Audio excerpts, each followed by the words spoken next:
হ্যাঁ বন্ধুরা, সবাই কেমন আছেন? আশা করি সবাই ভালো আছেন। দেখেন দুপুরবেলা কি রোদ ছাদে।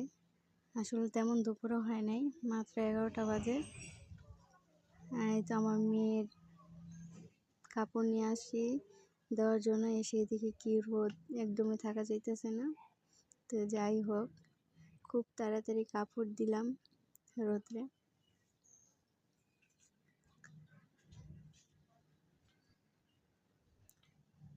আসলে তাড়াতাড়ি করতে গেলে কোনো কাজই তাড়াতাড়ি হয় না, আর প্যাঁচ লেগে যায়। যেমন প্যান্ট দিতে যায়, প্যান্টের অবস্থা 12টা বাজছে। যাই হোক, দিলাম। এখন দেখলাম গাছগুলোর অবস্থা অনেক খারাপ, একদম নেতিয়ে গেছে রোদের কারণে। এই দেখুন এই গাছটা কী অবস্থা হয়েছে, এত পরিমাণে রোদ্রের তাপ। সবগুলো এরকম হয়ে গেছে, একদম শক্ত শক্ত পাতাগুলা একদম নরম হয়ে গেছে। ভিডিওটি কেমন হয়েছে সবাই জানাবেন এবং সাবস্ক্রাইব করবেন। ধন্যবাদ।